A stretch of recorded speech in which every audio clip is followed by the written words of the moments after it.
And then there came the boycotts, and then the freedom rides. And forgetting what you stood for, you tried to block the tide. I realized there was a difference between people who liked Bob Dylan. Anyone could like Bob Dylan. Everybody did. And those who even knew about Phil Ochs. On the chain, as they watched you lose. What I now think of as this difference is the following. It's the difference between being a 60s person and a 68 person. Between just being born in a certain generation, which anyone could do, being a boomer, in fact, and being, it's good to have a French word for it, though Ochs would probably have laughed, a 68er, a 68er. You're old enough to kill, but not for voting. Everyone knew it, that you could be dragged out of your college, or if you were lucky enough to be in one, given a number randomly, and put in a uniform, and you had no say in the matter at all. If there was one single thing, apart from the obvious injustice of the war, that got people going, and the coincidence of the war abroad with the denial of civil rights at home, it would surely be that. So the cleverest thing that Richard Nixon ever did was to abolish the draft. And he did it, and people forget this, by setting up a commission on the draft, where the two people who recommended getting rid of it were Milton Friedman and Alan Greenspan. Certainly the two most right-wing people on the commission. I mean, conservative, free market libertarians. They said, no, it's involuntary servitude. It's not just wrong, it's probably illegal. It's probably unconstitutional. You can't subject Americans to it.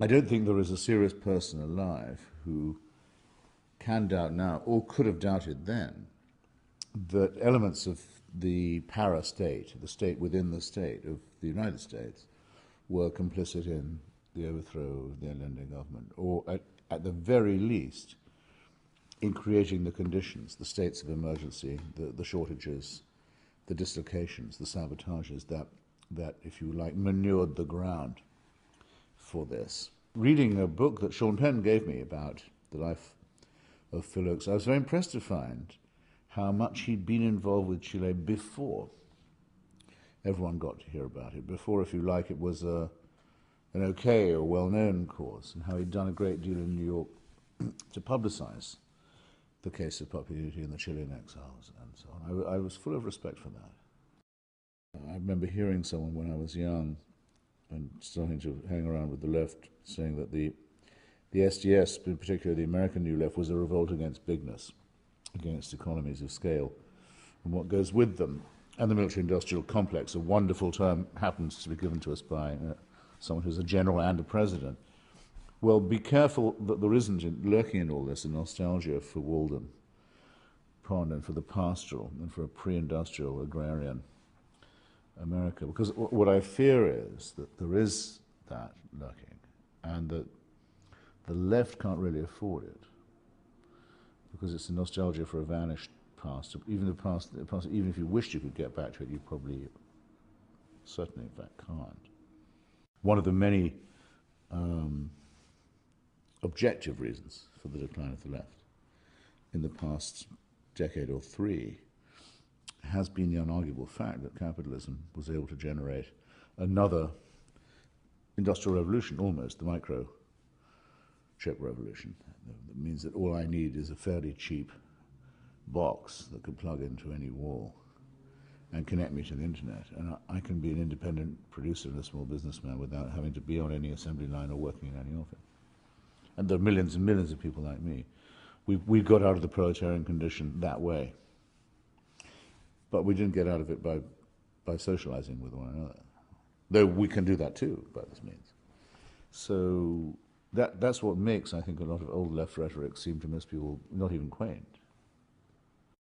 Now, I used to make speeches saying, at the time of the nuclear confrontation, saying, you may not know it, but everyone here in this room is sitting here, all of you are sitting here looking at me, wearing a uniform, as am I. You've all been drafted, because there's no escaping the conscription into thermonuclear confrontation.